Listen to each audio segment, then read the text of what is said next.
All right, and with that, we will call the policy meeting to order. Attendance will be noted. Dr. Russell? Yes.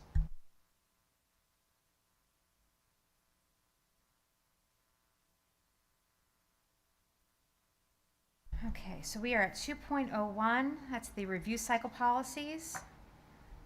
Who will be leading? Mr. Moran, will you be leading that discussion? Yes, I will. Okay, wonderful. Thank you so much. Okay, thank you, Ms. White. Our first policy to, it's a little loud.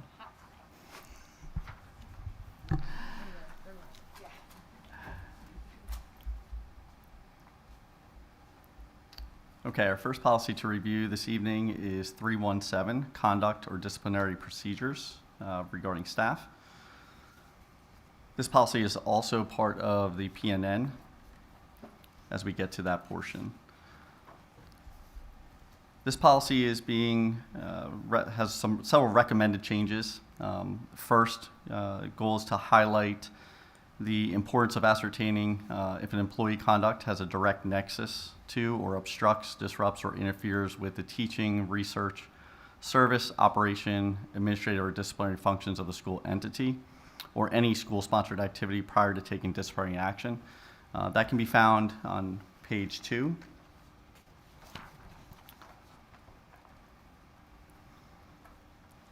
And that's the third paragraph from the bottom. That area has been highlighted. It's similar to the language that was in the previous policy. However, I want to update that to align with the PNN and PSBA. Also, above that, you'll see in bold, it states that certificated employees shall comply with the Code of Professional Practice and Conduct for Educators in accordance with applicable law and regulations. That's being highlighted because the Code of Professional Practice and Conduct has been updated by the Pennsylvania Department of Education, so that area has been included now in this policy. And then there's also language regarding demotion and dismissal consideration. That language has stayed the same. However, the order of that language in this policy has been shifted so that it flows more naturally. And then the last section I want to highlight is under arrest or conviction reporting requirements. The first paragraph identifies that employees shall use a designated form to report to the superintendent or designee within 72 hours of the occurrence of an arrest or conviction, and the recommended change is to no matter the grade or of the alleged offenses. It is very typical that we will receive notice regarding of the charge or offense.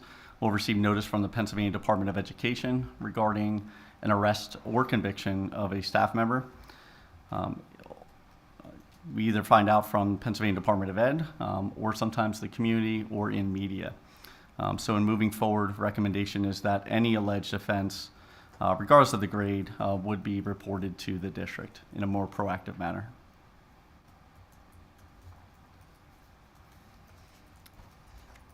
Any questions on this policy?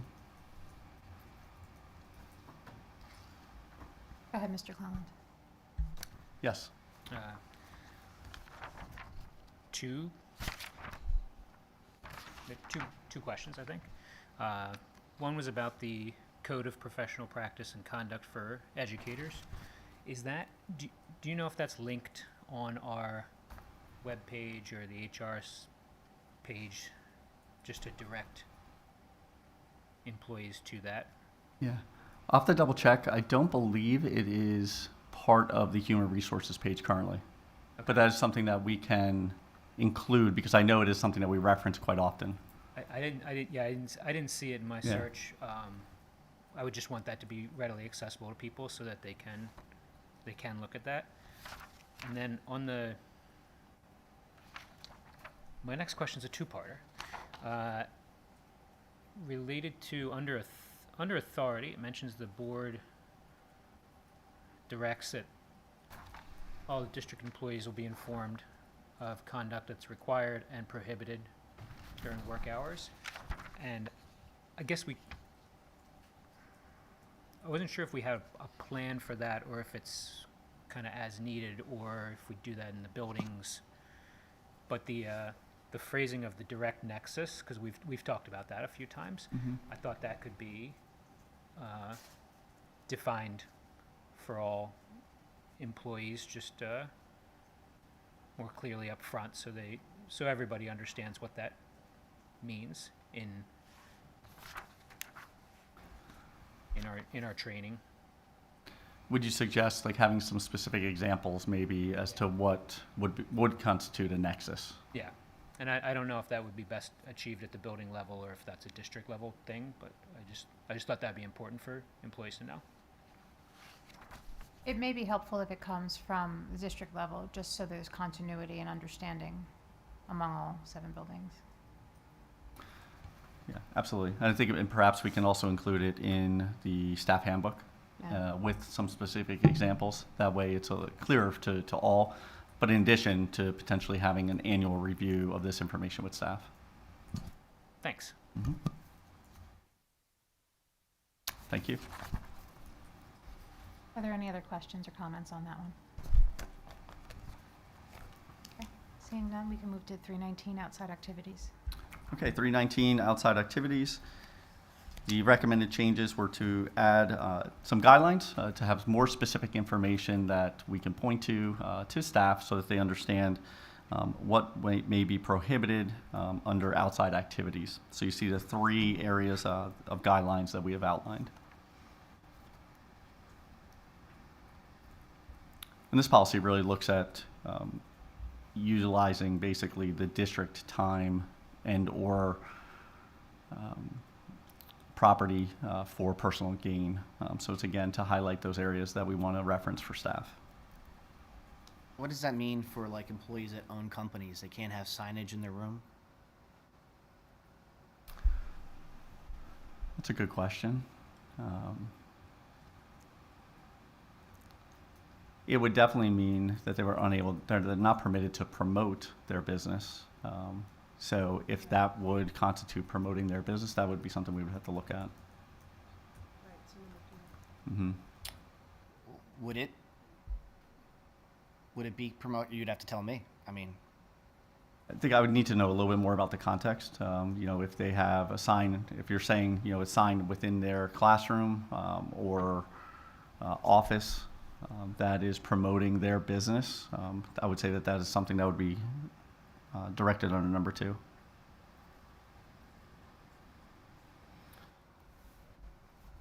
I would say no, I- Mr. Saylor, to your question more directly. Based on the statement in number 2 that PSBA has recommended inclusion of, no. They cannot use school property to promote a private enterprise. So that would include any type of Solicit or shirts. accept. Well, solicit is different than promote, in my view. Promote, they could be wearing a shirt with the business name on it, for example. Okay. That would be, I don't know that would qualify as solicitation of their private enterprise. What's the word that you used, Mr. Saylor? What did you reference? sorry, I'm just trying to get, my computer's not working today. Just What was the word you didn't say solicit. What term did you use, or did you? Host, I think. What happens if you have teachers that own a business and have a picture of a sign in their room of said business? Okay, a I mean, that sign. happens now. It Yeah. is already happening now. Yeah, Which- I don't consider that solicitation, I guess. But I guess that sort of could be ambiguous. I was thinking more like shirts or a cup with the business name on it or something like that. But it sounds like you have a specific example in your mind. No. I'm trying to quantify if we're going to ask to pass a motion. I know teachers that own businesses that have their businesses, their signs up in their rooms, which I'm perfectly okay with. I'm trying to figure out if that's going to change now with this. Yeah, I had questions about that too. Just, I mean, if I do SAT prep on the side, or I help students with college essays, Yeah. I feel like some of the schools put out a document that has like private music instruction, and sometimes teachers would be on that list.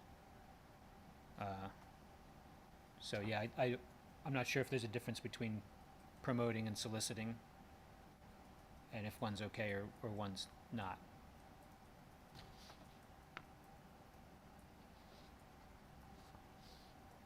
tap into our attorney, member of the committee. I don't know if Mr. Keenan, if you can weigh in on that. No idea. I mean, I tend to think that they're both very, very broad. They're broad. I would tend to say that they're both very broad, and either promoting or soliciting would pretty much mean the same thing. So, You yeah, mean the same in that instance? Yeah. I guess you could solicitation just, is an active. you could just possibly, you could just really detail a definition. I mean, if you wanted to, for either word, but I don't know, maybe it should be promoting, but you could approach it from a couple different angles in order to limit, the activity to what is really offensive. Talking about tutoring somebody might certainly not offend our senses. Especially if a teacher or an unrelated business, a teacher's approached about something like they whitewater raft on weekends, and one of the students like, hey, you have any slots open to go up to the Lehigh this weekend? And the teacher's like, I can't talk about this now or I'll get fired. Right. See me after class. Anyway, so, but you could define something to excuse those kind of conversations on either word. But I would just say that either word includes all of that. Right. Yeah, the only thing I'm thinking about is that in the past, there have been, this was a while ago, teachers who informed parents and students that they tutor outside of school. And there was concern about them doing that. And so now what we do is our counselors present a list to parents. These teachers all are available for tutoring. You pick one. Well, that's not what I was thinking of, but that's not Just- the one that comes to mind. But yeah, But that's an example of where there was concern with well, what's the that onus of action this? on the part of teachers. What's the onus of this? Why do you want this to be school policy? Is there a problem? Well, somebody comes in and starts selling things to kids. Hey, we've got a big event at this under 21 dance this weekend that we want you all to come to. You mean the teacher owns? That I'm promoting. You mean the teacher owns the under Or 21? promotes, Okay. Yeah. There's not an issue or concern that I'm aware of. It was simply to provide more clarity as to what this policy is actually stating is prohibited conduct, based on our Yeah. for our employees. I think it should go back to drawing board just to revamp the wordage so we understand acceptable use. There could be a perception of impropriety as well. Say if a teacher has a tutoring business and says I am tutoring, and kids who do better, kids who take my tutoring tend to get better grades than kids who don't take my tutoring. There could be an impropriety that you may want to avoid, a conflict of interest, the appearance of which you just want to avoid. Correct. It'd be very similar to a coach promoting their side business as a trainer, right? So that is the intent when looking at this language. Now, if there are examples like we're talking about where we believe this may be happening, it would be helpful to know those examples as we consider revamping that language. Let's use your example. Let's use your example that we have an athletic coach who's also trains on the side. Is that okay? I mean, that seems good to me. Absolutely. What if they have a sign in their classroom that they teach about it? They're not allowed to have that? I'm just asking. I mean, technically, based on the language that's here, no. I mean, you're promoting your business during school time Okay. for personal gain. Yeah. I wonder too if, because we've been using the terms promote, solicit, I'm thinking advertise, maybe we can work on defining these a little bit more specifically, if that would be helpful. What action are we actually concerned about? And that maybe there's some ambiguity in the word solicit, I don't know, but maybe we can define it more clearly. What it is we're looking to avoid.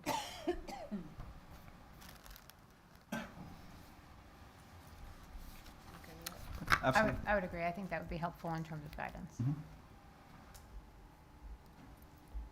Any other questions or comments on policy 319? Okay, thank you for that feedback. Extremely helpful. Moving on to 320, freedom of speech by employees. No, No. Mm-mm. we'll clarify within.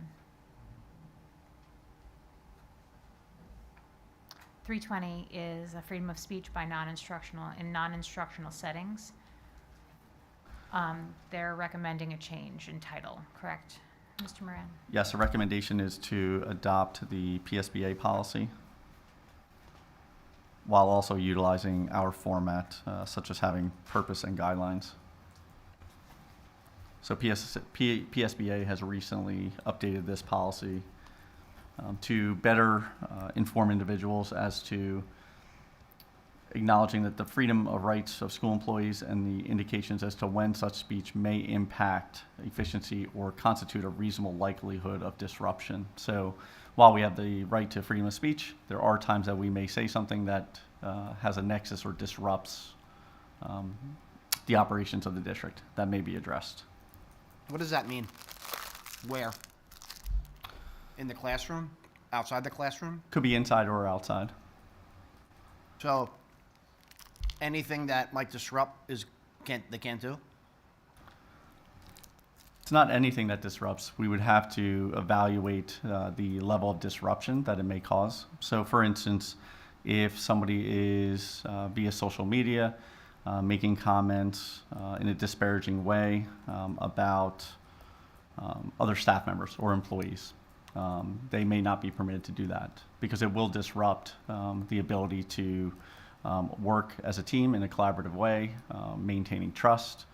And that's reference where you see like number 2, having a detrimental impact on the close working relationships requiring loyalty and confidence. So that's a good example of something that somebody may do outside of school time on a personal or public social media platform that is going to or potentially could impact the district's operations. Who is the judge and jury in this case? I mean, I'm very much against.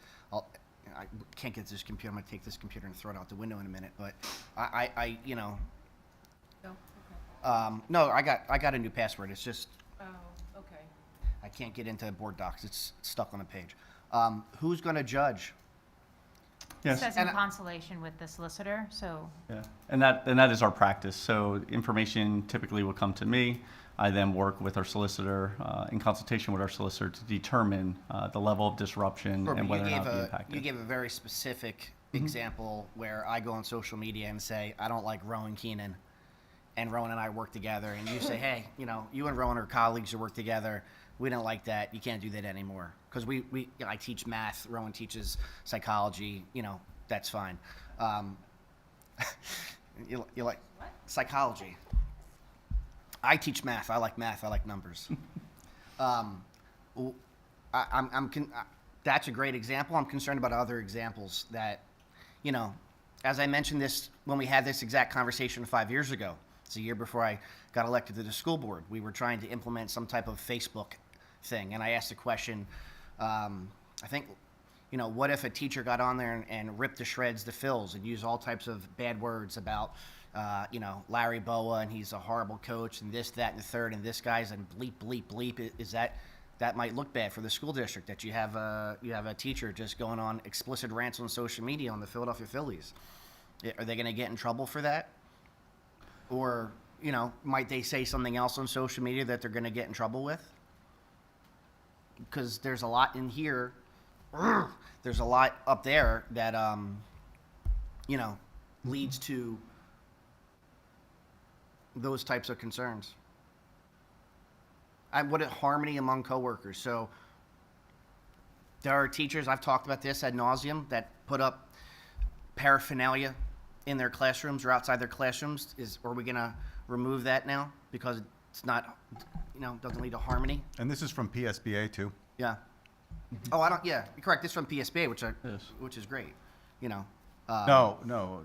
Well, I just wanted to know where it was from. Yeah. And because it seems like it's a bit expansive for the sake or against the right of freedom of speech for all teachers Yeah. and employees. The old I mean, if you just look at what we had, state that things represent your personal views, don't say anything false, right? Don't make threats. Yeah, and those are limits on free speech. And I don't know, maybe there's a law at some point against threatening. I think it is. It's the gravity of the threat, you know, whether you actually are refrained from saying it. But you know, the difference between these two is night and day. This new restriction, somebody could be brought into review or told to take down their speech if their speech impairs discipline by superiors or harmony among coworkers. So it impairs harmony among coworkers. Well, again, if somebody doesn't like the Phils, I can't work with them. There you go, Rowan. Go Phils. Right. And that could be a problem for free speech. Correct. Orange man bad. We have Hey. we have at least 13 Let's keep it teachers. civil I here. know. We have at least 13 active teachers that say orange man bad almost on a monthly basis on Facebook, but they shouldn't be fired. They shouldn't even be reprimanded or written up. We shouldn't be putting a policy in place that would prevent them from saying that. Correct. And I don't believe this policy is stating that. Oh, I do. I do. That's what it says. That's what it says, yeah. It would impair the harmony among the coworkers. Because we have some coworkers who are like orange man good. So now you have some coworkers that are saying orange man bad and some saying orange man good, and sometimes, unfortunately, that political talk gets into the classroom. We don't, you know, it's hard to I'm pretty create a sure this policy would also violate the Human Rights Commission, the Human Rights Act, and your constitutional rights. I'm pretty sure this policy is a violation of the Constitution and the Human Rights Act. You know, if we're trying to violate employees' constitutional rights, and this policy would be a part of that, I don't think that's something we should be doing. I mean, yeah, you're saying employees should state clearly that They his would, or her expression. in other of- words, every appeal would win because this is ridiculous. I mean, ridiculous seems like a strong word, but yeah. insert whatever word you want. They're frivolous. It just doesn't, I don't think it passes the smell test, and you can smell it a long way away. Okay, noted. I don't necessarily disagree. So if we could take this back and have Mr. Subers weigh in specifically as it would pertain to specific instances, and maybe we can cite some specific examples of potential commentary that would potentially be called into question on social media. I think that would probably be prudent. Are we okay with Okay. that? Yes, we can do that. And have him, I mean, everybody's probably got an opinion on it one way or the other, and you could argue both, Yes. so. Okay, so that one will be held. Okay, so that brings us to 321. Okay, political activities, no recommended changes at this time.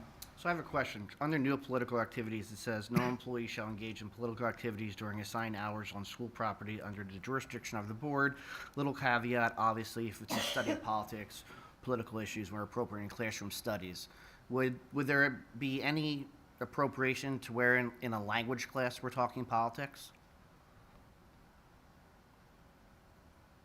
Like a French or Spanish or German class? They may be talking about the politics of that region. Is that what we're referencing? Of this region? Well, if I'm in a French class and they may be discussing and studying the politics Of the of United France? States current government. As it relates to the government of the language? No, the government of the United States. would there be any reason in a language class to be talking politics of the day of the federal government of the United States of America? I'm just curious. Again, I think without context or knowing the specifics. Would there be any thought process to why a language teacher would be criticizing the President of the United States in a language class? Because I know you can have those conversations. Try to use in- one of those in- fake French in accents. history. I'm just curious in a language class.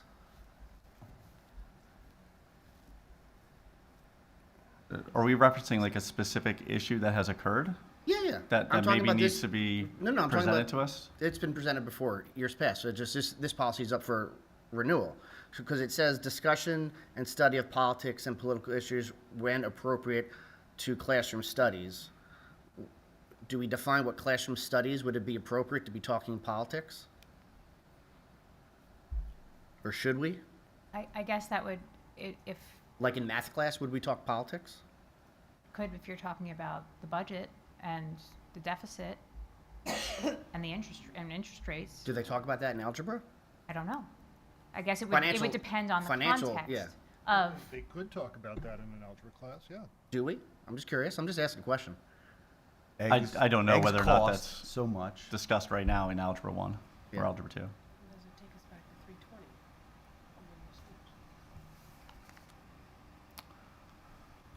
I just noticed that this has not been revised since 2019, and it's come up again with no suggestions.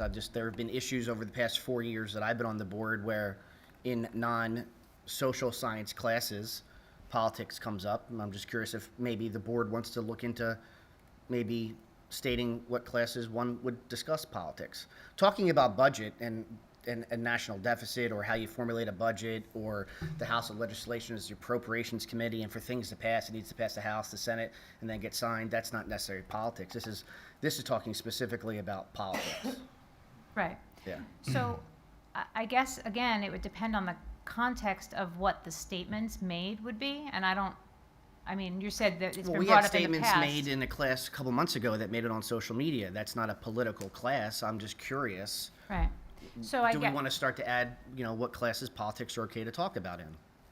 I would say no, because I feel my personal view and my personal opinion on the matter is that all subject matters are integrated and they should be taught simultaneously, overlapping. So, like for example, Mr. Clellan teaches English language arts. If a social studies topic comes into play, or if they're reading a novel of which certain subjects cross over, he should be able to talk about whatever it is as it pertains to the richness of the subject matter. But that's not what this policy says. This policy says no employee shall engage in political activities during assigned hours on school property. So I don't consider conversation a political activity. So I would consider a conversation purely conversation. Campaigning would be political activity, promoting, that would be like saying that you shouldn't promote registering to vote. Is that a political activity? There's a Pennsylvania law that allows that to happen in the school district under certain Okay. parameters. So I guess conversation and participating in political activities are two different things. I would isolate those in separate It does say. verticals. It does say under the exemptions to the provisions of the policy, like number 2. Yeah. No, number 1. Discussion and study of politics and political issues when appropriate to classroom studies. I mean, Yeah. I will say teaching American literature, because some of that literature is political. We Right, talk about its place in the historical context, so right.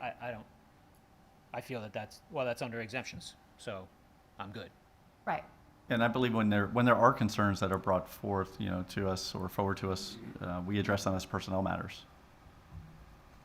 Based on the context of what was said Correct. and the reason why.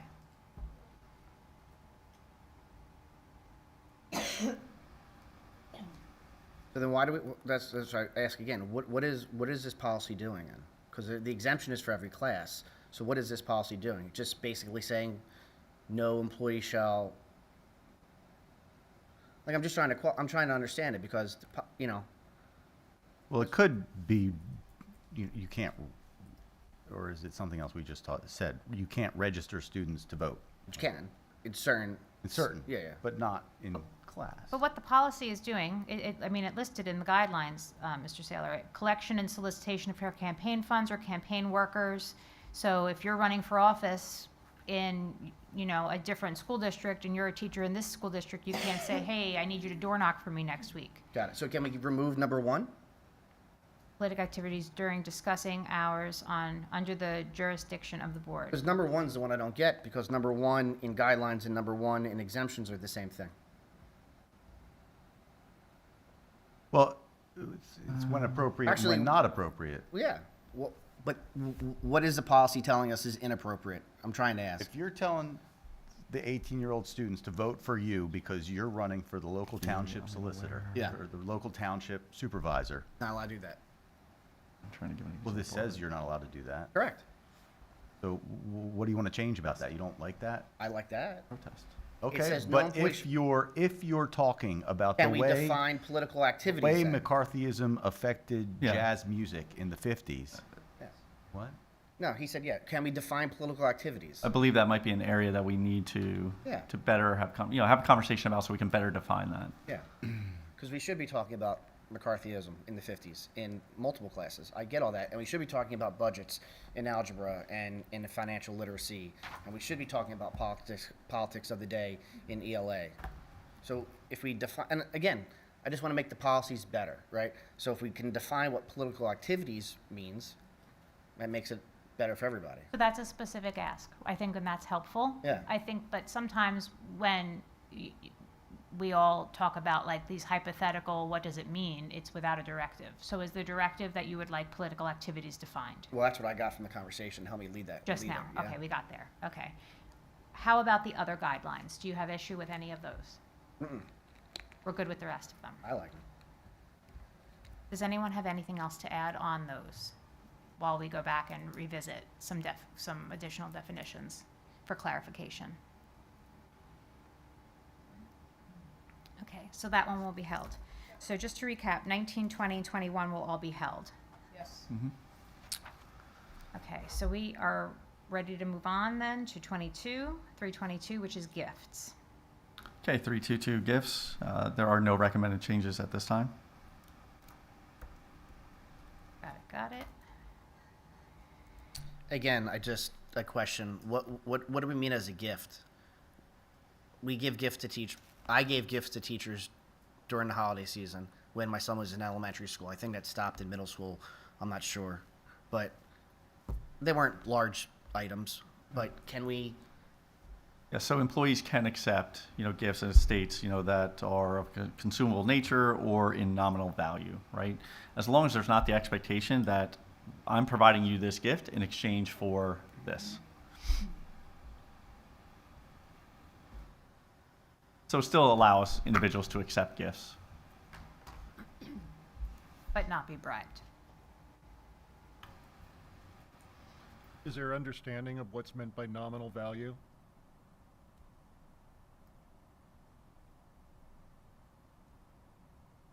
That's a good point. Yeah. Yeah, that is something that we can better define.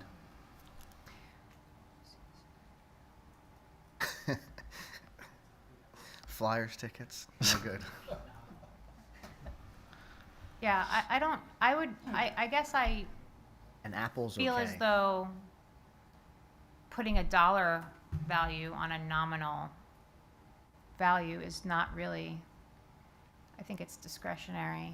I've given The problem with gifts that are more than would be considered nominal Yeah, before. the problem with the statement of where preferred treatment or favors may be expected in return is you don't know until the favor's being asked, and then somebody says, "But Yeah, I remember, I right. gave you those earrings, and I can't believe you're not going to allow my kid to take that makeup test."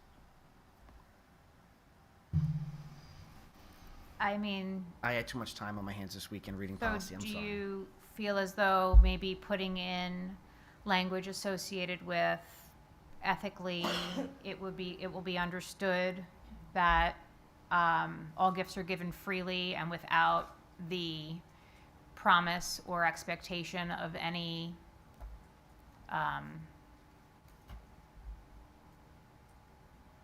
mean, I think Fox can come up with some type of legal jargon Like that would what I go said? in there, and then Thank you, I Yeah. appreciate that. And it may be something around taxable. What is taxable? So Yeah, I it mean. could have some legal implications there.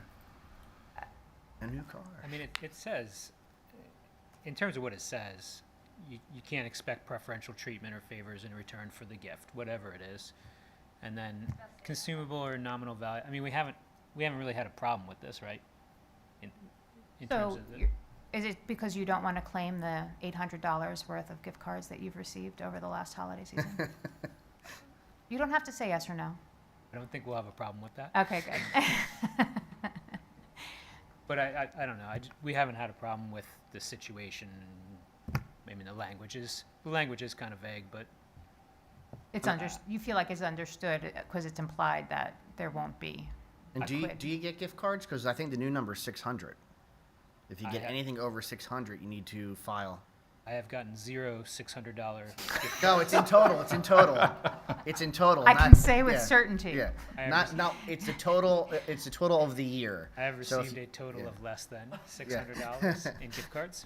The $5 Dunkin' Donuts doesn't count, right? It adds up if you have a lot of students. Sure, that's true. You're right, it does. Okay, so we think I'm can still make the, safe. the language more robust, but I don't want to limit teachers' ability to receive something that is meant in kindness Yeah, correct. or gratitude. Right. Okay. We'll work on it. I understand the vendors.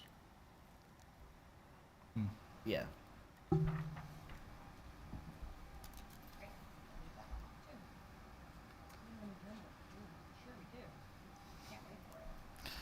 All right, 324, personnel files. Okay, policy 324, personnel files. No recommended changes at this time. This policy is meant to inform individuals what is included in their personnel files and also their right to inspect their personnel files at any time. I think that there's no recommended changes. Mr. Saylor, do you have any change suggestions for? You want to keep it for June? Okay, all right. So we're good with that one. That one can move forward. 328, compensation determination.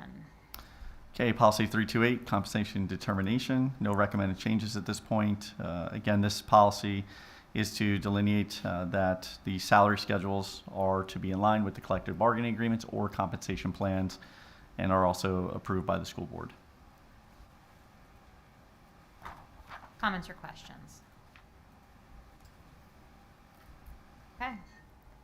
Can move that one to first. We are on compensation. Oh, we did that one already.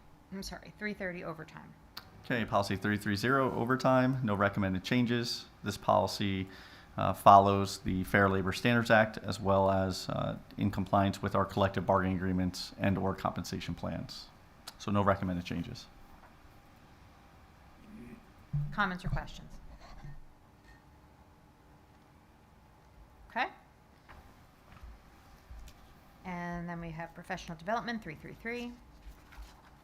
Okay, policy 333, professional development. No recommended changes at this point. I have a question, Dr. Russell. Based on our conversations from the Act 38 meeting, 48. Act 48 meeting. The Act 38 meeting was another meeting. You weren't there, but you were at this one. Based on the conversations that happened at that meeting, would it be best to hold off putting this forward and maybe look at things the board can do through this policy that might also help with some of the conversations that happened at that meeting with professional development for teachers? I know we talked about some ideas. So it is difficult without an MOU or contract negotiations to move some of those changes forward. So the suggestion was to consider, how do we get our staff more professional learning opportunities, more time? Because what we were hearing in the Act 48 committee meeting was we would benefit from some more time, particularly to collaborate with our colleagues who we work closely with. And the question came up around how to potentially accommodate that. And it's in the agreement right now. The professional calendar is stipulated in the CBA. And our rules, I guess our policies right now, or that agreement, I should say, drives certain requirements on the part of our professional staff. So for example, they need to earn 18 hours of professional learning each year. The state says we have to earn 180 hours every 5 years. So there are certain laws, the agreement, that are guiding us. So it was a genuine effort to try and support our teachers. It probably is most appropriate during negotiations, and I don't know that the policy would be impacted because it's a bit more vague than the agreement, but that is something I have mentioned to Mr. Clellan and Mr. McGill I would like to talk about in negotiations next year. Professional learning and how we structure it and how we actually accommodate some of the needs of our staff that you happen to hear in that Act 48 committee meeting.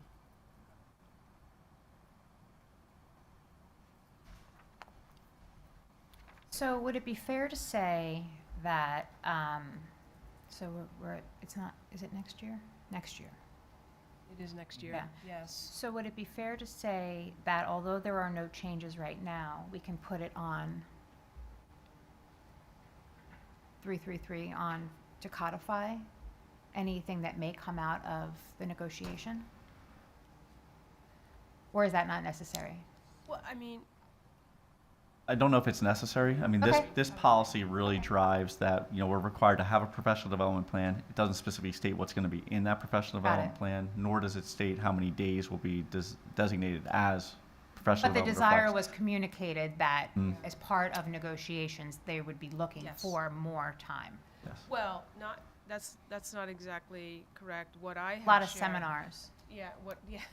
What I No. had shared was I would like to visit the conversation as we consider negotiations, because right now we're talking a lot about co-curricular, so Right. we're investing a lot of time on that in our efforts to propose to the board something that's improved for our co-curricular athletic, non-athletic advisors.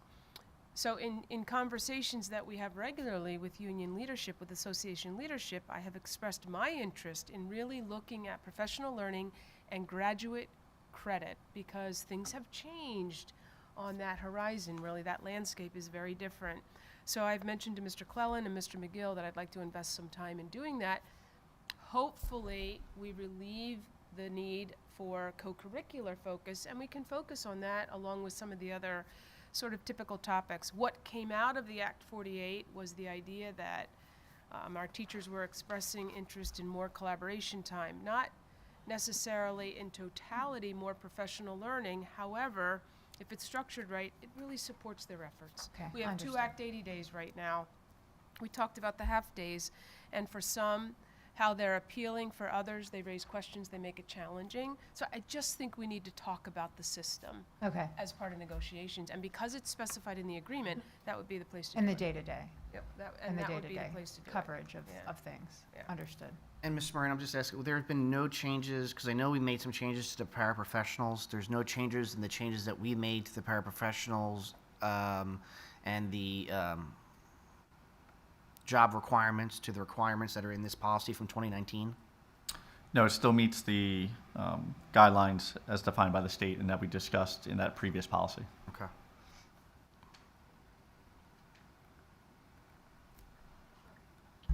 All right, well, that brings us, are we okay to move that to first read then, but noting all of the conversation we just had about Act 48? Yep. Yeah, one more.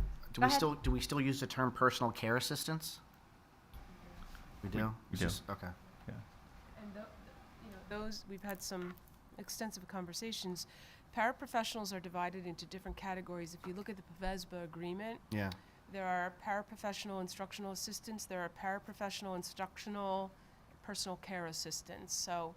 And they're they paid at a serve- different yeah, rate, right? No, they're not paid at a different rate. Oh, I'm sorry. But they do serve a very different role in the Right. district, and that is to take, to provide personal care to students who need that. What are those two terms again? We have paraprofessional personal care assistants and paraprofessional. Instructional assistants. Ins- So, Yeah, like this- instructional paraprofessionals and then personal care paraprofessionals or personal care assistants. But this, and this is what I just want to make sure, because this is an older policy. It says special education paraprofessionals and then personal, all under professional training, paraprofessional trainings. It says we have two types of paraprofessionals, special education paraprofessionals and then personal care assistants. Yes, so yes, it is for paraprofessionals who service students with special education Yeah. programs. Okay. They are required to have 20 hours. If I am a general education paraprofessional, meaning I am a fourth grade paraprofessional, I'm going to support all students, They are not required to have the 20 hours of professional development designated by the state. Okay.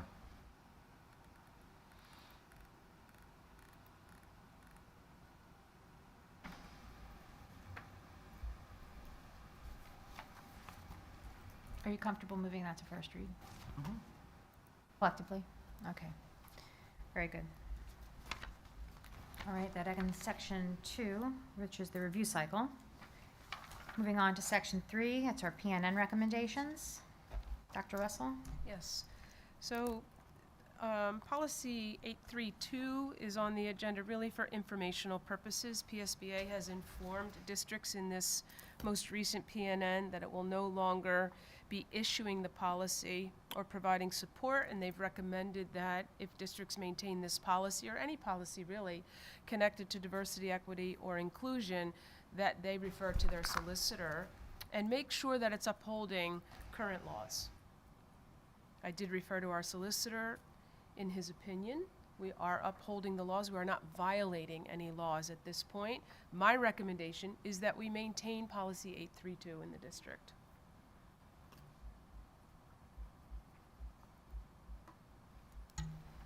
Okay, comments, questions? All right, I'm fine with that recommendation. 3.317 is the conduct disciplinary procedures. So there was some overlap in the review cycle policies and the PNN, so we have discussed 317. This calls out some of the specific feedback the PSBA recommended for 317. Mr. Moran has already gone over that. 317.1. Yes, that is educator misconduct. The only changes for that, recommended changes for that policy in line with PSBA is to change the reference to Title IX sex-based discrimination to Title IX sexual harassment. So it's the removal of sex-based discrimination from the paragraph under discrimination harassment. And that's to align with our Title IX policy as well, policy 103.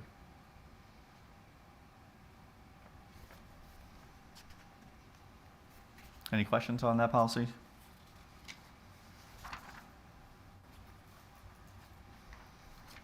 Okay.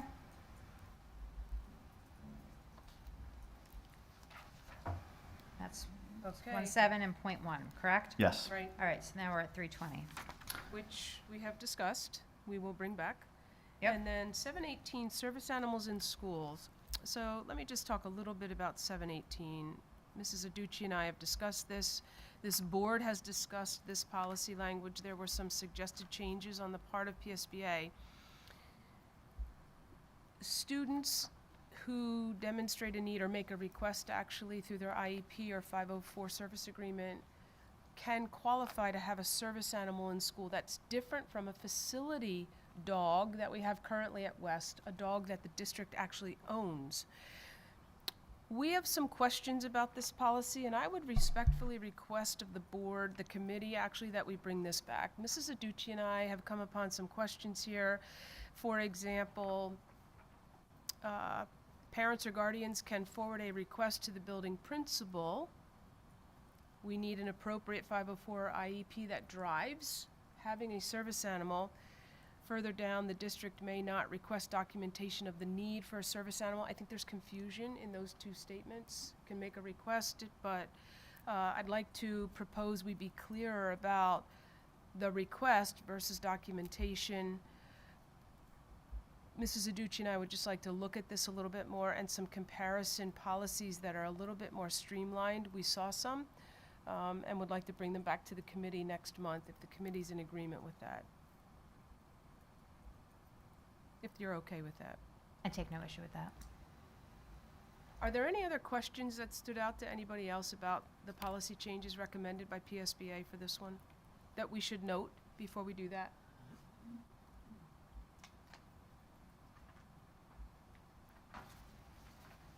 I think I'm good with that, based on that conversation.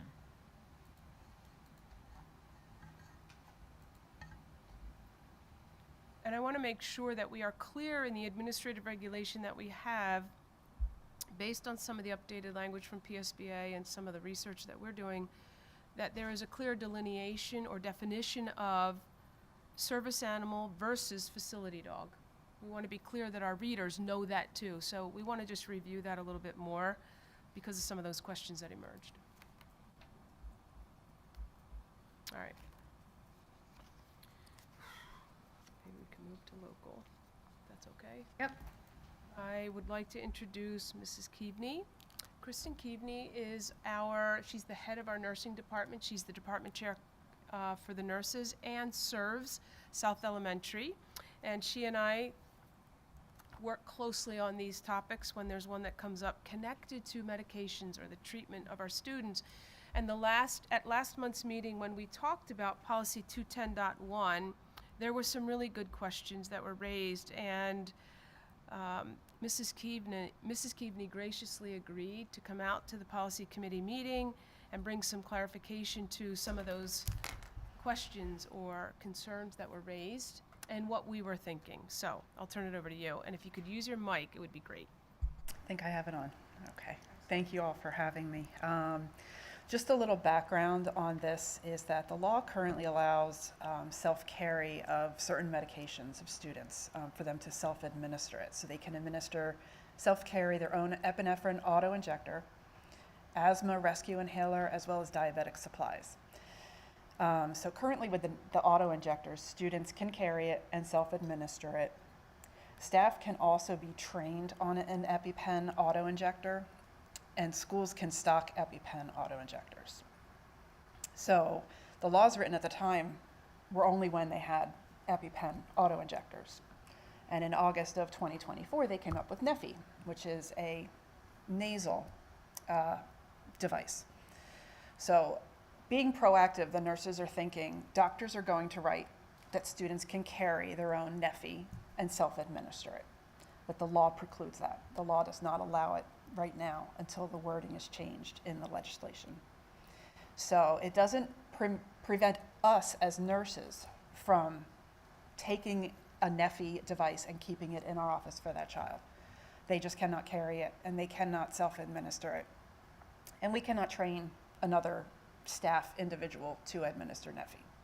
So we're just looking for some clarification of a definition of what an auto-injector is, because someone's going to argue you inject it in your nose.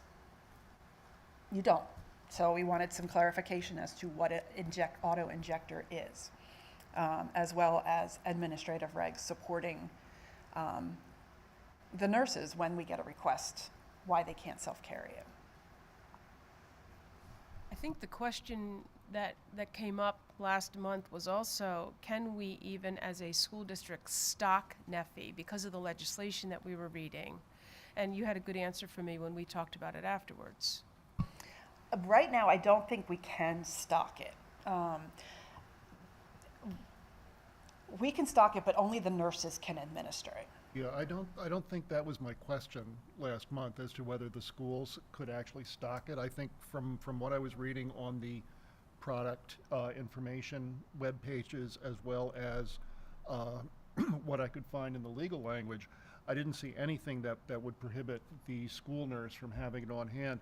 There was some language that we looked at last time. I think it was you had an administrative regulation that talked about students self-carrying, and that was where I had an issue, because it seemed to me that if a physician prescribes this to a student with the understanding that they're going to have it on their person, we should not be saying, no, you have to give it to the nurse. And in the case of an anaphylactic situation, which, as you know, can progress extremely rapidly, if the physician is expecting that kid's going to have it on him and we have to take him to the nurse's office, that's problematic. So I think what we need to get clarification on is how this can be classified to allow for a student to carry it themselves and administer it themselves. And that's because if you go on some of the product pages, they say, you know,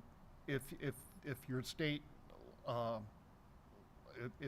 legislation does not allow for this, speak to your legislatures. And I think sorry about that.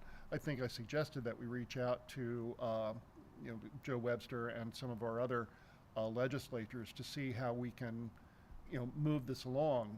in the legislature and see if we can get some clarification in the law to allow students to carry these devices on their own who need them.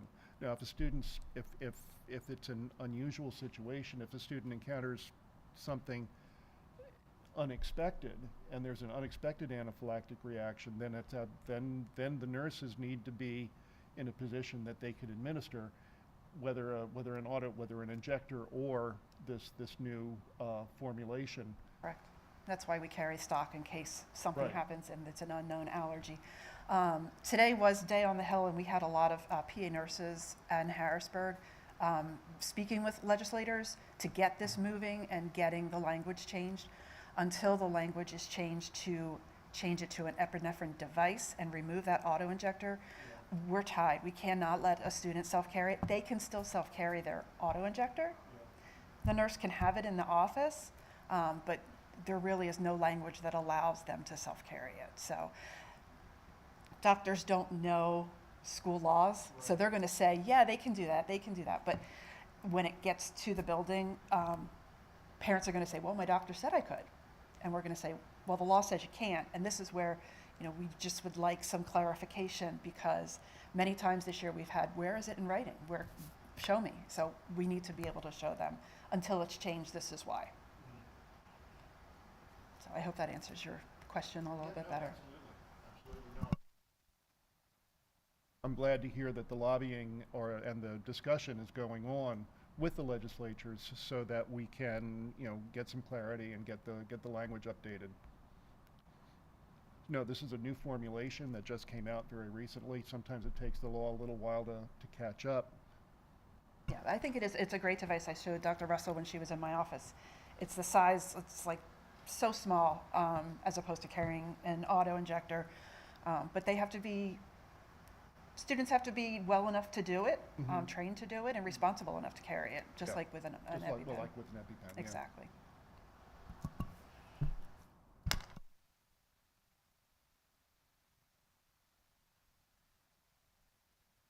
So are we okay as a committee, and Mrs. Keaveney, with the language that you see up here, are we okay moving that forward to first reading along with the admin reg?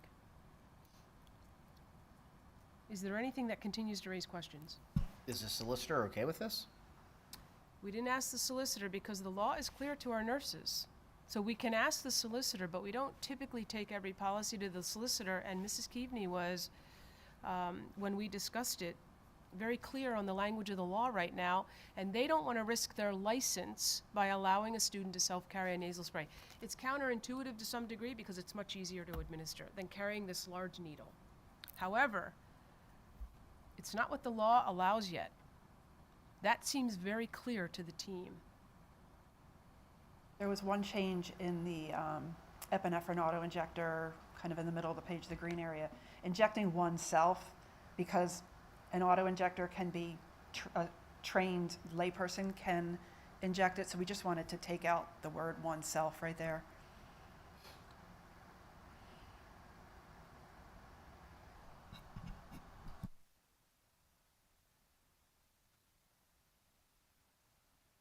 So can nurses, forgive me for asking this, but can nurses stock Vicodin? No, we do not have, if a student is on Vicodin, they probably should not be at Well, school. but we don't know that any students will be on the nasal spray, but you can stock it. I can get an individual order it for that student. Like if a doctor writes for Joe S. to get Neffy, But what allows us to, I just don't see anything that allows us to have and administer nasal sprays. Yeah. For this. it's a If you- drug. I mean, that drug specifically. You're actually, I mean, not actually, I'm not trying to,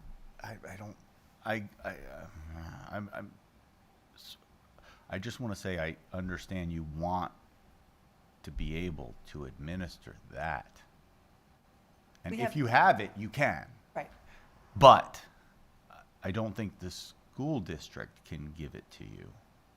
I mean, if it just happened to be there, you would administer it. You would do your job. You would be a nurse. Correct. You would take care of your patient. Correct. But I don't think that the school district is allowed to stock the nasal spray.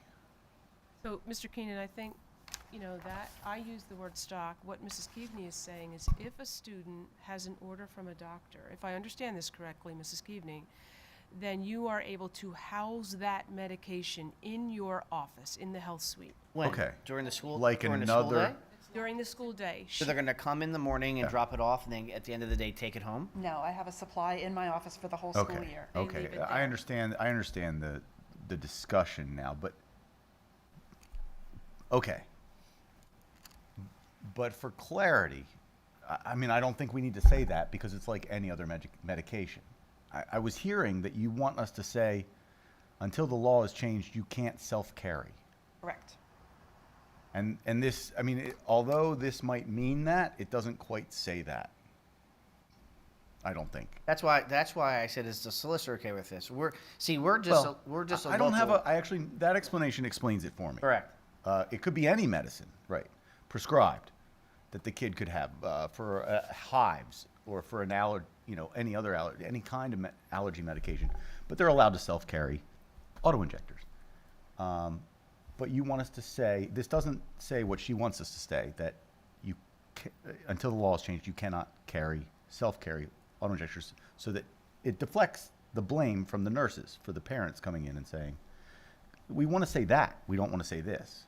So where would you insert that language? It's a change of wording, because you don't need to say that she can stock what Oh, I she's see. allowed to stock under the law. Yeah. Okay, so right here, this statement, stock, That epinephrine, EpiPens. is Really that- doesn't need to be stated, and it just doesn't. Okay, so, But you want some language, what I hear you're asking for is that students aren't allowed to self-carry. The law does not, until the law changes, the law does not permit students to self-carry on school grounds. You could put at this time, Pennsylvania State School Code does not allow students to carry X, Y, Z. Period. Well, it's really just, I mean, X. Whatever. But then the nurses can say to a parent, look, this is the current policy of the school board, and you could put the little notation to the law that says this is the legal backing to it as Solicitor well. should, yeah, maybe reference the auto-injector law or something. Yeah. And it, yeah, I mean, maybe it can help with a doctor too, you know? Oh, the school district explained it. Even if you prescribe it, they can't self-carry yet. But you have stock a couple times, because you said the board shall authorize the district to stop epinephrine, either EpiPen, auto-injector, or Neffy nasal spray in the name of the school district for emergency administration by trained employees. That's so I think we just, according to our discussion, that's 100% superfluous. It is meaningless because the nurse does what the nurse does with all medications, based on what's prescribed to the child. House would maybe be a better Well, word. Or are they locked The up? point I'm is, we don't assuming need to that they're locked. say anything After, about it, they're not during school hours in Right. case. but we could. I mean, I don't care. But the problem, to Dr. Weston's point of view, and it's the state law, but if a student has an issue on the third floor and they can't carry their injector, they got to get from the third floor to, or the nurse has to run up. can carry With their an injector, EpiPen. but they can't carry the nasal spray. Correct, The- yeah. Yeah.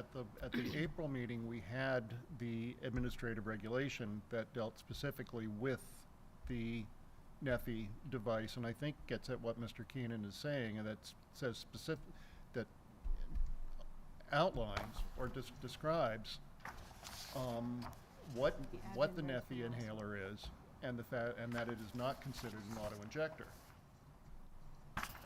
So, Mrs. Keaveney, I think that was something you called out in the admin reg, that, again, while it seems counterintuitive, students cannot self-carry the Neffy nasal spray and self-administer in schools.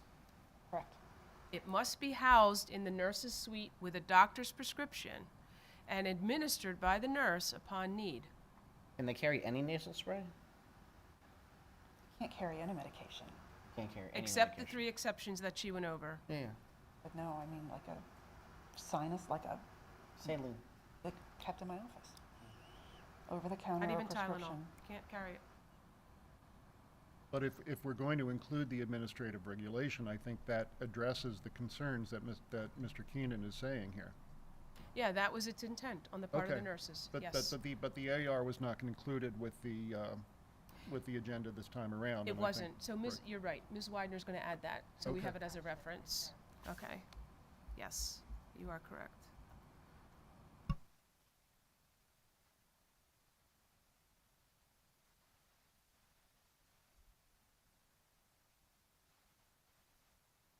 Yeah, I understand then a little more language too, but you didn't quite say that either, you know, that the nasal spray must be housed with the nurse. You know, So, I mean, yeah, I don't feel too bad if you feel like explaining that. That's sort of what the nurses are asking you to do. Is that what you want? Something that you can show a parent? Or and say- not, I don't know. Yeah. I'll listen to her. That happens a lot, is, Yeah. you know, So, yeah. between parents and even administration, like, well, Yeah. where is it written? And we need it written that, to back our decision based on the law now. I mean, you could just show them the state statute, but maybe we should have the nurses' stations have a copy of the state law for this particular drug, just because it's the new, I don't want to use the word fad, but it's the new thing that parents want their kids to have. would you say, Mrs. Keaveney, that the link included covers that in the admin reg on the board here? 2014 Act 195 PA General Assembly, was that where you felt that explanation was provided, or is there a better link that we could include, or even language, right, from think- the legislation? Yeah. So we could fine tune this and be more explicit as the committee's recommending. But she's asking for this, okay, so even boiling it all down to one statement, one little change. The nasal spray is not an auto injector and may not be self-carried. I mean, Yeah. end. Due to That's current- the only little thing. Due to current state law, Neffy nasal spray is not allowed to be carried in Perkins Valley School District or any school district in Pennsylvania, period. It says that in the admin reg. It says that. Okay. In cap locks, not permitted, last paragraph. Yeah. So they have called that out. They've also stated Neffy is a nasal spray, Sorry, are you, not. is that on the screen? Yeah. It is on the screen. Last I can make paragraph. that- I can But make that a there- little there bit it is. bigger. This is the admin reg, Oh, okay. and it is called out explicitly that Neffy is a nasal spray, not an auto injector.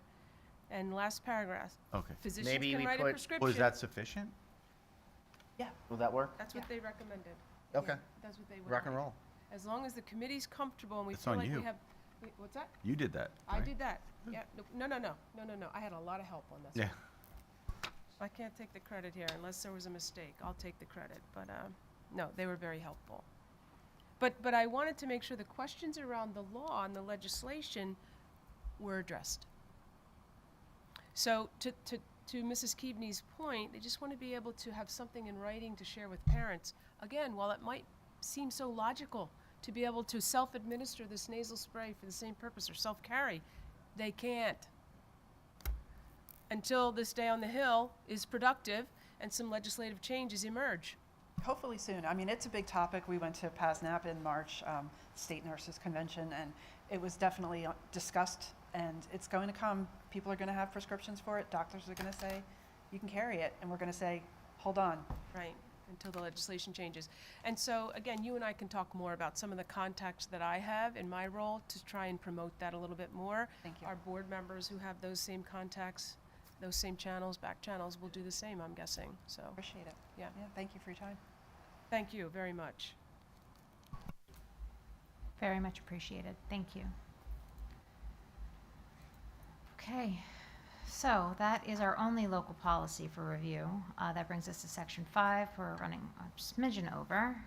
To closing items, policy minutes will be noted. Meeting dates, our next meeting is we don't have one. This was our last meeting for this school year. That seems like we might be in need of a June. All right, we'll talk about that. Okay, so meeting dates will be promoted. Notice of video disclaimer, and 5.04 is adjournment. Thank you so much. We'll move on to our business meeting.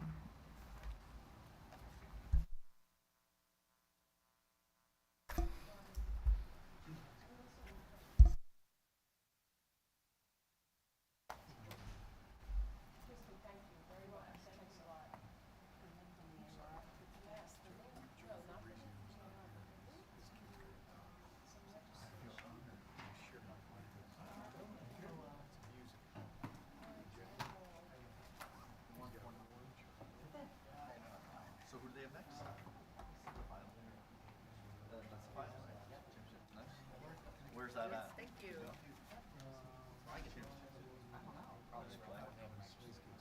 Oh, it's at, No, it's through neutral sites. The game today was tomorrow morning. okay. So They have a nice view. they have Oh, wow. they won.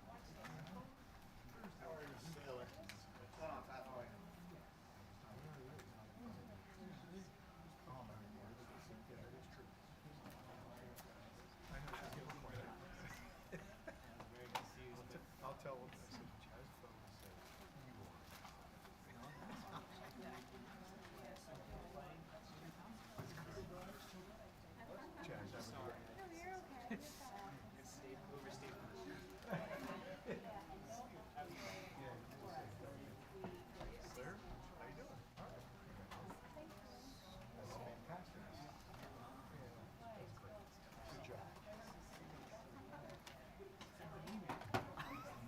Took care of it, thanks.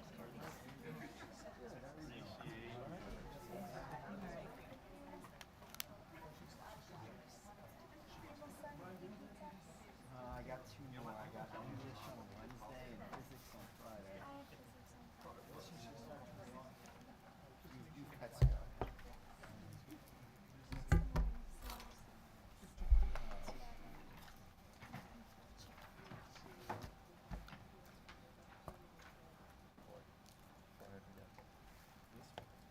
Yeah, that's what we were just Oh, is that the talking same one? about. Yeah, she was just showing me, but Okay. I can't change these. PSBA That goes has to to them, change they do that, it. so Okay. she said I once was we trying go to through find out a second. more information behind it, if they defined it, and I'm like, future work. I can ask that now. I can Yeah. certainly, I mean, if you leave this with me. Yes, that's fine. And then I'll ask them tomorrow. Yeah. And then, ask them for the correct link. Okay. Sounds good, thanks.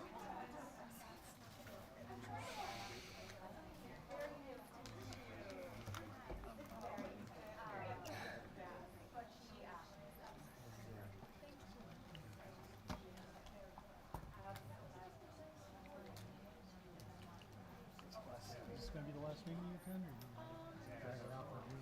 I'm not sure about the second meeting. Well, the second meeting I definitely. I'm not sure about the first. Yeah.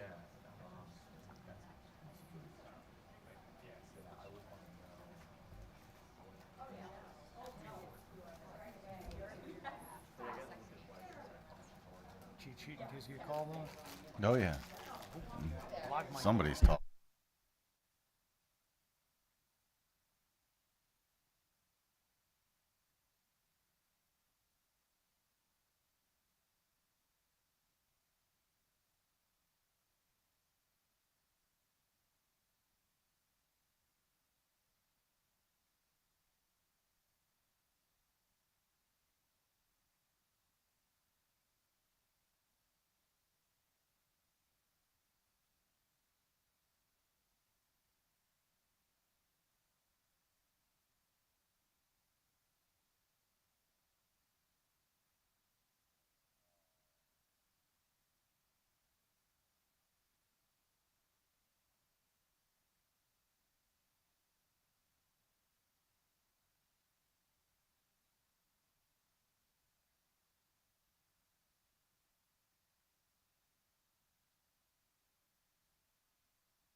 All right, we are a smidgen behind schedule, but with the apology for the delay, I will now call the business meeting to order. Roll call, Ms. Widener. Dr. Campley? Here. Mr. Fountain? Here. Mr. Keenan? Here. Mr. Liggett? Here. Mr. McKinney? Here. Dr. Sadler? Here. Mr. Saylor? Here. Dr. Weston? Here. Miss White? Here. Thank you. 1.03 and 1.04, Pledge of Allegiance, followed by a moment of silent reflection. I pledge allegiance to the flag of the United States of America and to the republic for which it stands, one nation, under God, indivisible, with liberty and justice for all.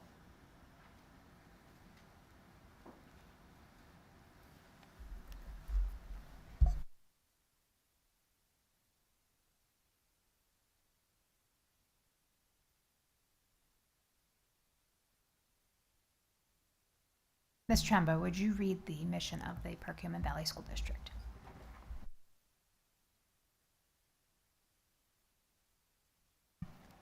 The mission of the Perkiomen Valley School District is to cultivate an inclusive community of learners empowered to grow intellectually, socially, and emotionally. Thank you so much. Absolutely perfect. 1.06, approval of the agenda. Is there a motion to approve the agenda as presented? So moved. Is there a second? Second. Motion and a second. Any comments or questions? All in favor? Against? Motion carries. 1.07, approval of the minutes. Is there a motion to approve the minutes for the April 14th and May 5th, rather? So moved. Is there a second? Second. Motion and a second. Comments, questions? Seeing none. All in favor? Aye. Against? Motion carries. 1.08 was our recognitions for May in the broad sense. 1.09 is comments on any topic. The board affords the public the opportunity to comment on any topic for a duration of 3 minutes. State your name and municipality, and I open the floor.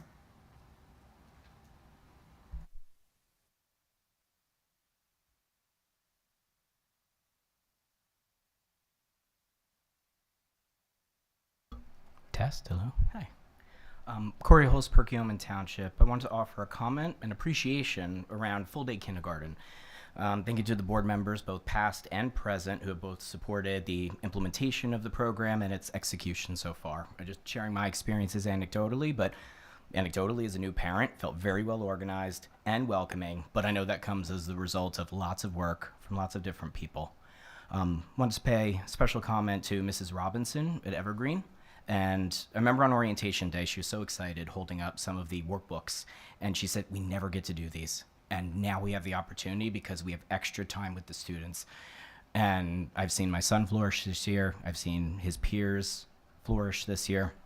And I know a lot of extra work goes into that. And I want to specifically thank Ms. Robinson, Ms. Wojcik, and I know I'm missing all the amazing specials teachers and the other staff, but everyone at Evergreen has really made my son's kindergarten year amazing. And I also want to call out two very great programs that my kindergartner participated in this year, the art show, the variety show. I'm not an art person, I'm a spreadsheet guy. And I didn't think my kid was an arts person, but I can't tell you how excited he was. Hey, the art show's coming up, checking the calendar, telling us about the various things and projects that he was working on. But then the show itself, hallways lined, all sorts of amazing artwork. I was very overwhelmed. I never had anything like that when I was growing up. And I brought along his pinch pot. He's doing pottery as a kindergartner. Like, it's sparkly, it's metallic. How cool is this? And how great that he's been afforded that sort of opportunity to do that. And it was a side of him that I had never seen before, pride in something like art, which is not something that he was really into. Now, rinse and repeat, we have the variety show. He said he wanted to do it, so we signed him up. We dropped him off once a week, asked him how it was. Oh, good. What'd you do? I don't know. Okay. So we didn't know what was going to happen. But then the night of the show, curtain goes up, and seeing him on stage and seeing that joy as they were doing their dance and doing their routine. And it was just the vibes and energy of that crowd, the celebration of the fifth graders that they had there. And it was just amazing. And so I want to say thank you to all those involved. I know it's a mix of both staff and volunteers who make things like the art show and the variety show happen. Tonight on the agenda, you've got 7.07, and it's for a teacher on special assignment to support the arts. And it feels like the right investment for our school community, and I'll let you all debate the logistics, budget neutrality, etc. But my own logistics hat on feels like the type of position that's meant to help articulate responsibilities and optimize across the district, back to my spreadsheet hat. Things like communication, coordination that benefit all manner of programming, and therefore all students across all of our grades. I've talked about my son's anecdotal experience, but I know it's certainly not alone, but it sounds like a pretty smart investment, so I hope you will consider passing 7.07 tonight. Thank you. Thank you very much. Anyone else? Okay, seeing no other comments this evening, we will move on to section 2, which is reports and presentations for 2.01. This evening, we have a special recognition. It's a presentation of the H.H. Quimby Scholarship. And I will go ahead and thank Ms. Tremba for not only serving with fidelity and true care and compassion on the school board for the last 2 years, but you also took the initiative to apply for this scholarship as offered by PSBA. So I will go ahead and turn the presentation over to Dr. Russell to facilitate with the PSBA representative that's here. Thank you, Ms. White. And this evening, we have Davelyn Smeltzer here from PSBA as the representative to award our very own Clara Tremba with this scholarship. Her parents are here too, Mr. and Mrs. Tremba. We've gotten to know each other over the years. Claire is the third of the 3 Trembas to move through our district, and very excited. We mentioned last week Claire is headed off to the University of Pennsylvania and will continue her education at the college level. Very excited for that. For now, I will turn it over to Mrs. Davelyn Smeltzer. If you turn on the mic, then you'll be able to share a few words and express what this scholarship is about and why Claire was chosen. Thank you. Absolutely, it's my pleasure. Thank you so much. Okay, so good evening, everyone. My name is Davelyn Smeltzer. I am the Senior Director of Policy Services at the Pennsylvania School Boards Association. And on behalf of the PSBA Trust, I have the privilege of presenting the Quimby Scholarship to Claire Tremba tonight, an outstanding student and leader of the Perkiomen Valley School District. We had quite a number of applicants, and they were all highly skilled, and we were all very impressed with Claire. One of the Trust's 4 Students Leader Scholarships is the Quimby Scholarship, and it recognizes students who have served as a representative to their local school board during the high school academic career. They plan to pursue a degree focused on policy, political science, advocacy, or nonprofit management, and who have demonstrated a track record of leadership and service. Throughout her high school tenure, Claire has excelled academically, mastering a rigorous course load while holding significant leadership positions as National Honor Society president and varsity girls soccer captain, as well as part-time employment, and among others. In addition, letters of recommendation submitted on her behalf speak of her as an insightful, compassionate, and disciplined, really a peer role model who leads by example. As a student representative to the school board for 2 years, Claire has advocated for her student interests while developing leadership skills and a grasp of public service. This experience was a catalyst for my interest in diplomacy, she writes in her scholarship essay. She goes on to explain, I began to understand the powerful role leadership plays in shaping laws and policies that impact our daily lives. The realization that meaningful leadership can drive systemic change, especially when it's rooted in empathy and understanding, motivated me to pursue a career in global services.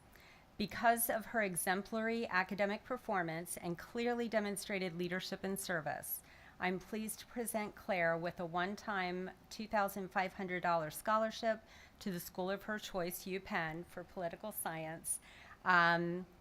And congratulations and best wishes. Would you like to join me up here?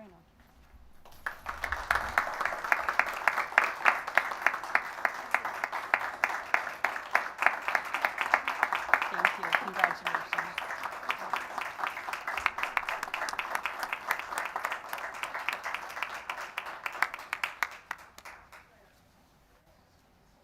I'm sorry. I want to grab a picture if that's So with that, let's just take just 2 minutes. We'll just take a 2 minute and we'll do an actual picture. Yeah, right? That way it'll be official that we take a break. All right. We're going to do a quick break and then we'll have all of us. Perfect. Thank you.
Alrighty. All right, Ms. Tremba, now you can give your acceptance speech. 2.02, Student Liaisons Report. First off, I'd just like to start by saying thank you to the PSBA Trust and the school board. My time on the board has been a really formative experience, and I really appreciate everyone's role in that. And with that, we have just a few students we'd like to recognize tonight. Beginning with track and field athletes, PAC championships were this past weekend, and we'd like to congratulate the following athletes who earned first place finishes. The boys 4x800, consisting of athletes Cooper Hay, Nate Boyer, Kyle Tracy, and Zach Krantz, who set a new school record in the event. Allie Matisich, who won the 3,200 meter run for the third consecutive year. Colin Sturges for winning shot put and discus, and Ava Flicker for winning javelin with the new school record. We'd also like to mention our baseball and softball teams, who are also having terrific seasons, and both teams will play in the PAC semifinals tonight. We wish them the best of luck in PAC playoffs as they move on to district play. And for upcoming events, we'd like to encourage everyone to attend the annual PV Art and Food Truck Festival on May 31st. This event is hosted by our district's art department, and it features local art vendors, student artwork, live music, and tons of food. It's always a great time and a lot of work goes into it, so we hope to see you there. And then finally, we'd like to take the time to acknowledge that May is Mental Health Awareness Month. To the staff, students, and families who make PV what it is, we'd like to use this opportunity and encourage you to prioritize mental well-being. Thank you. Thank you both so much. 2.03, President's Report.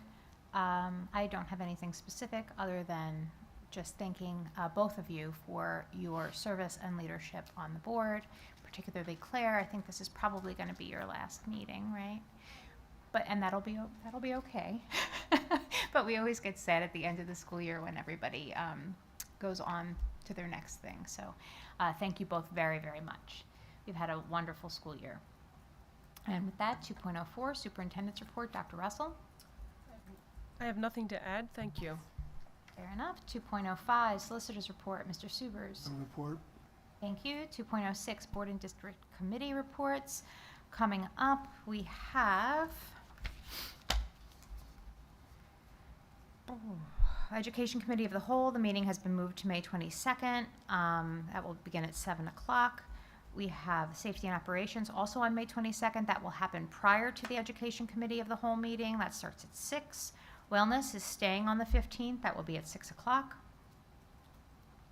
And then we have our various board appointments for May. MCIU on the 21st. Montgomery County Legislative will be virtual on the 7th, and the JOC will be on the 19th. Does anyone have anything to add? Okay, seeing nothing, we will move on to Section 3, which is approval of the consent agenda. Is there a motion to approve the consent agenda as presented? I see a motion. Is there a second? Second. Motion and a second. Any comments or questions? All in favor? Aye. Against? Motion carries. Section 4, Education, Mr. McKinney. So 401 is the educational updates, which we heard last week. 402, 403, 404, 405 are all on consent. 406, enrollment update. That concludes my section. Thank you, Mr. McKinney. Section 5, Business, Mr. Fountain. All right, Section 501. Do you have anything further to add, Mr. Weber? I do not, sir. Thank you. Okay. 502, 503, action was taken last week. 504 is on consent. 505 is a motion to approve an amendment to the security contract, and so move. There's a motion. Is there a second? Second. Motion and a second. Comments, questions? All in favor? Aye. Against? Motion carries. Section 5.06, 07, 08, 09, 10, 11, 12, 13, 14 are all on consent. 5.15 was removed. 5.16 consent. 5.17 is a motion to rescind the approval of item 5.04 from the February the 10th, 2025 agenda, and I so move. There's a motion. Is there a second? Okay. Motion and a second. Are there any comments or questions? So I will ask one question to Mr. Ganesh, if you wouldn't mind. This is specifically, this motion on here is to change vendors. Is that accurate? So, yes, the phases 2 and 3, the next three motions, the first one is to rescind the previous vendor, and then the next two motions, which is to approve the the lighting portion of the phase 2, and then the following motion is to approve an additional project for the sounds. Yes. Understood. And so, but is it by a different provider than the original? That is correct. Okay. And so I guess the only question that I have about this, understanding the reasoning based on our conversation in safety and operations for making the shift, is that we will be getting apples to apples exactly the same quality of material and service that we were originally quoted with the previous vendor. So our requirements did change. So the previous, if we go back and look at the proposal from February, it's about $904,000, and there were the number of fixtures from that proposal to the number of fixtures in these proposals changed. We not only changed the lighting, but we also added more items like the aisle lights. So the scope of the project changed a little, yes. So the scope was tweaked along the way, Yes. just by having a relook at it. Yes. So I guess then, in the spirit of due diligence, which I know is the reason that you've gone through the motions of this, when the new scope was formatted, was the original vendor then also given the opportunity to rebid? Yes, so we developed a kind of a bid document. Basically, we developed a spec sheet that we wanted all the vendors to bid on, and that spec sheet was shared with all the vendors. There's about 4 or 5 vendors.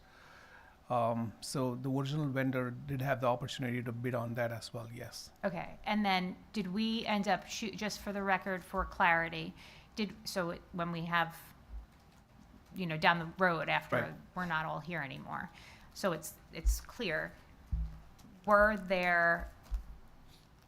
the determining factor for the award of the bid based on the low number? Not just the low number, but I mean, basically all the vendors were bidding on the spec sheet. They all were Right. bidding on the same model or comparable Once model. the new scope was Yes. developed? Yes. And it was just the best value for the district. So as you can see, we took, for the sound project of the bid, we chose to go with Keystone, who has done work with us in the past. Their work speaks for itself. So, and they were also, they are not the lowest, they're one of the competitive bid proposals. And as far as for the lighting piece of the project, we decided to go with Pinpoint because their proposal was also very competitive and reasonable. Okay, and then in terms of the service model, not just the materials, but the service model, is there any issue that is foreseen about the service of the first vendor for the first phase and then switching vendors to have a collaboration and continuity between the full scope of the project? Not really. So the first vendor did install some stage lights, and then this scope of phases 2 and 3 is going to complete the stage lights. So there's going to be some integration. There's going to be some where the both are going to play with each other. But I think these systems are pretty stable enough that any new vendor coming in, we should be able to integrate all those lights into the current setup that we have. So you're saying that there would be no proprietary reasoning that the new vendor wouldn't be able to service or warranty or repair or? No. Yeah. Yes, they would be able to. They would be able to, yes. Okay. So, as far as the warranties are concerned, the phase 1 piece of the project, all the lights and all the modules and everything that was installed will still be serviced by the phase 1 vendor. I guess that's what I'm getting at. Right, and then the phase 2 and phase 3 fixtures and modules and everything will be serviced by the phase 2 and 3 vendor, and they both can coexist with each other without causing issues. I'm confused real quick. What does this have to do with rescinding the motion? It doesn't, but we can rescind the motion, that's fine. I wanted to have conversation about the selection of the new vendor. But that's not what we're talking about. So, I'm so sorry that I was out of order, Mr. Ganesh, but I appreciate you taking the time to explain my questions. Absolutely. Thank you. Okay, so as long as no one has an issue rescinding the motion, I guess we will only focus on that. I apologize, Mr. Saylor. Is there any other apology comment? necessary. Okay. All in favor? Aye. Great. Against? Motion rescinded. 5.18 and 5.19, I'm going to take together. They are both motions to approve confidential settlement agreements, and I so move. Motion and a second. Any comments or questions? Okay, seeing none, motion passes. 5.20 Do you is have something to add, Mr. Subers? Did you call for a vote? I'm not sure. All in favor? Aye. Against? Motion passes. Okay, 5.20, a motion to approve vendor for stage lights at Middle School East and Middle School West that Mr. Ganesh just talked about. And I so move. There's a motion and a second. Any comments or questions? So my comment, perhaps premature, was all in line with approving this new vendor at the rescinding of the other vendor.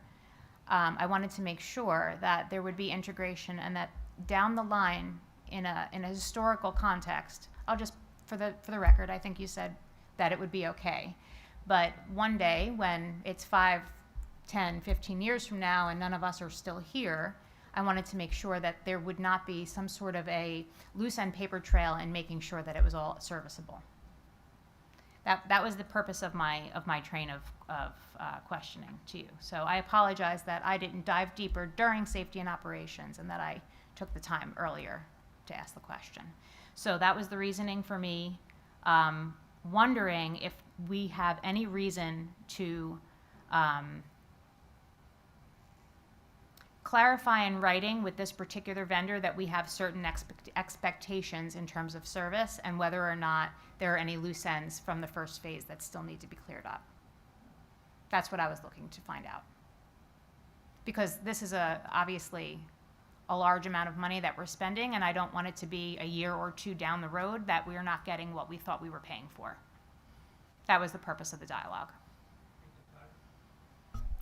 To clarify, I do not anticipate any issues with the two systems that were installed by two different vendors working together, because they basically fixtures, electrical fixtures that are integrated into our systems. They would function the way they are integrated, and I do not foresee any issues with them playing with each other. Okay. And phase 1 is completely closed out. There are no punch items open.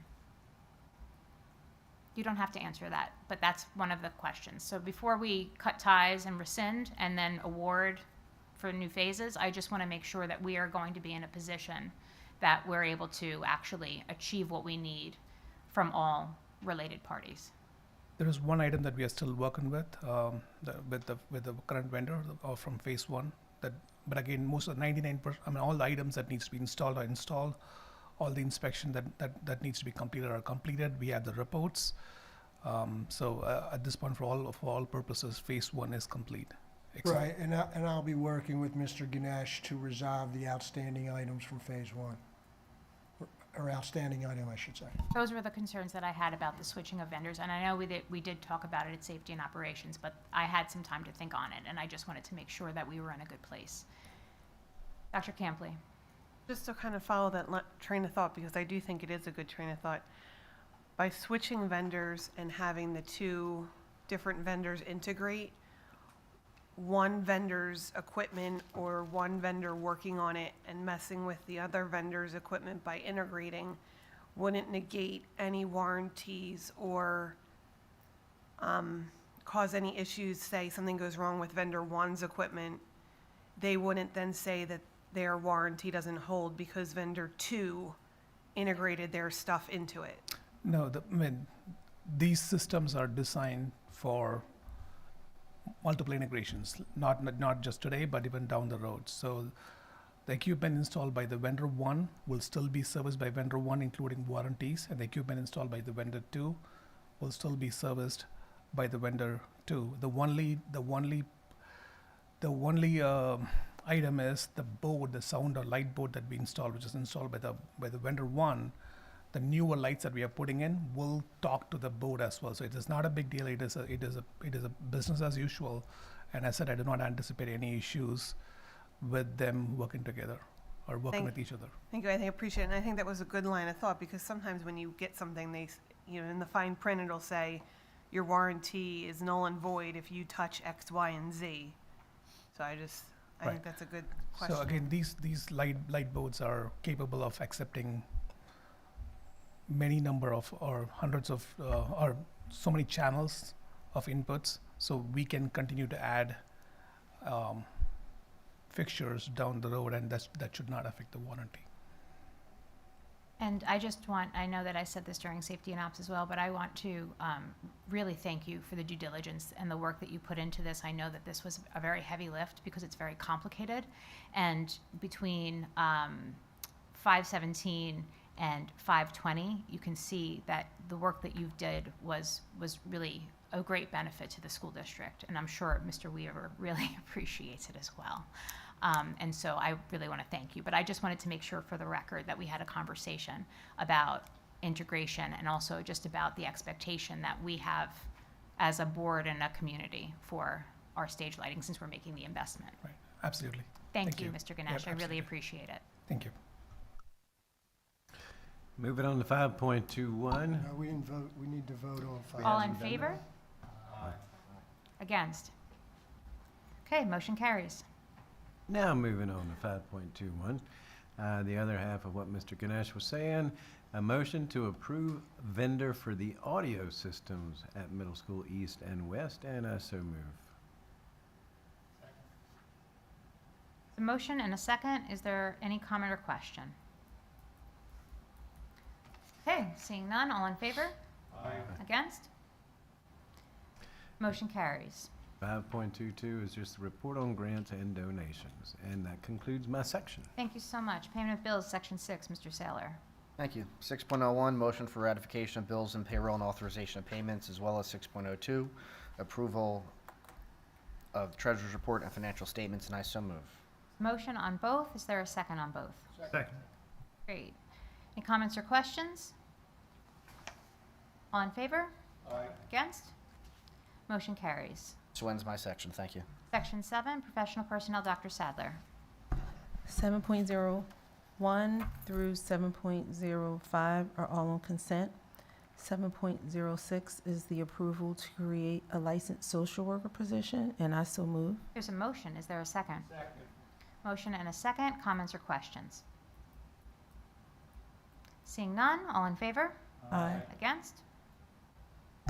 7.07 is the approval to create a teacher on special assignment position, and I so move. Second.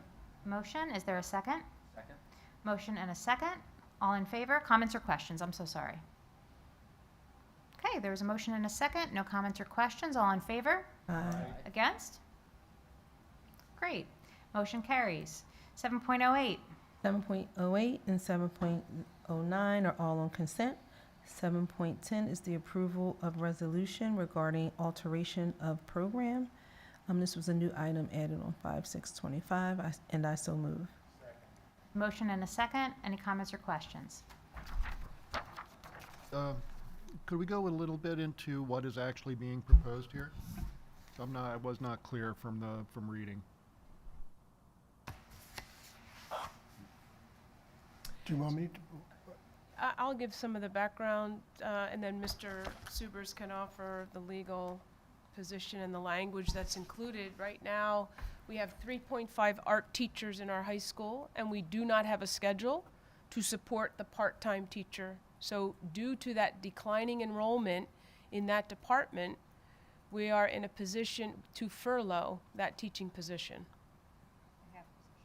Yes, to alter the program and reduce it to 3 full-time staff members.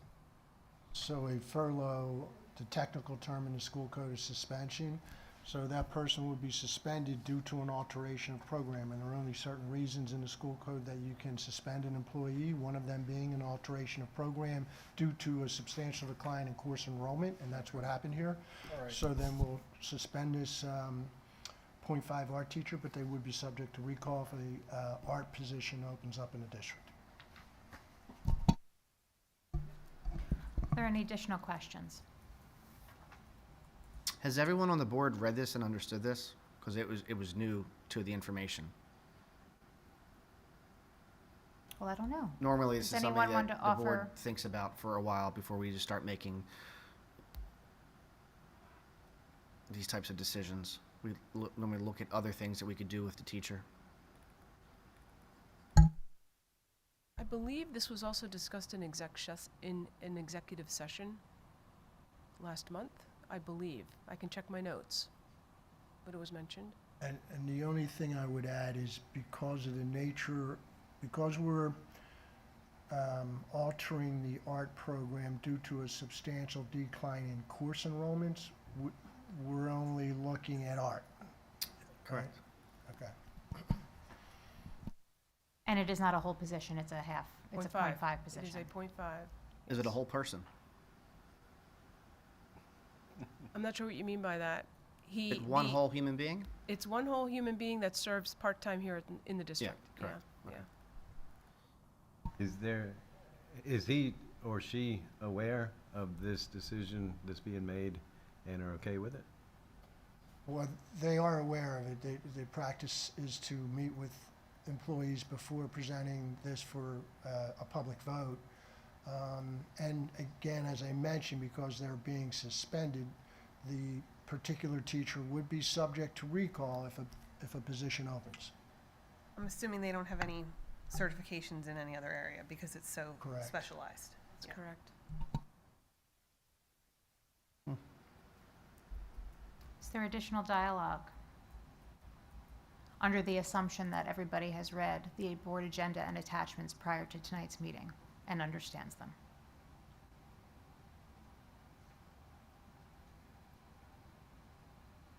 That ends my section. We have to vote. Oh, my apologies. I'm sorry. All in favor? Aye. Against? No. We did a motion and a second. Mr. Saylor is not in favor. Let the record show. Anyone else? Understood. And then that. Now that ends my section. Thank you so much, Dr. Sadler. Section 8, Dr. West and support personnel. All right, items 8.01, 02, and 03 are on consent. Item 8.04 is a motion to approve a separation and release agreement. This is a request to approve a separation and release agreement as presented, pending all necessary signatures, and I so move. There's a motion and a second. Any comments or questions? All in favor? Aye. Against? Against. Please let the record show. Mr. Saylor is against this particular motion. All in favor is aye, one nay, and motion passes. Item 8.05 is on consent, and that concludes Section 8. Thank you, Dr. West. And Mr. Liggett, Section 9, governance. Thank you. The policies are attached to the agenda for first reading this month. We've already passed on the consent agenda the second reading policies for this month. Do we have any names to add to our PSBA voting delegates for the motion? I offered myself to go. I see that. Yep. Is there anyone else? Is there a deadline that we would have to do that, or if somebody was available, could we make a further motion down the line? I don't know if there is a response date. Ms. Widener, do you happen to know? No, I'm not sure. Okay. So I suppose way, we could we could ratify if We could someone look should into that really and be. add if need be later on if somebody else wanted to do it, because it is in October. I just want to make sure that both of you, Mr. Saylor and Mr. Fountain, do either of you have interest in being part of the delegation, or did you not want to be part of that, potentially? It's not virtual, so I can't go. Okay. Okay, so neither of you raise your hand for that item. Okay, no problem. All right, so right now we'll Just have myself. the motion with just you. Very Understood. Good. So moved. Okay. There's a motion. Is there a second? A motion and a second. Are there any comments or questions? Seeing none, all in favor? Aye. Against? Okay, well, it looks like I'll be at Kalahari by myself in And- October. Have fun on the water slide. Thank you, I appreciate that. Yeah. The rest of my section is on consent. Therefore, I'm done for the evening. Good work, Mr. Liggett. Oh, Thank you thank so you. much. Enjoy your stay there. Well, October, we have a whole We'll plan it. Okay, closing items, section 10, comments from the audience. The board affords a second opportunity. Comments for the audience, duration of 3 minutes. Please state your name and municipality. I open the floor. Okay, seeing none. Comments from the board members, 10.02. I open the table. Just real quick, a point of personal privilege to recognize the Patel family, whose son Kevin was tragically taken from us. Kevin is a former Perkiomen Valley student. He was a former Perkiomen Valley youth basketball player, 28 years old, lived in Chicago, and was unfortunately taken from us by a murder, gun violence a couple weeks ago. This community really came together. A lot of people from Perkiomen Valley, this community really came together to support the family, wishing them and everyone who was hurt by Kevin's loss much love. Thank you, Mr. Saylor, for bringing that to our attention. Is there anyone else that has anything to add? Okay. 10.03, notice of video disclaimer. 10.04 is adjournment. We did not have an executive session this evening. Thank you so much.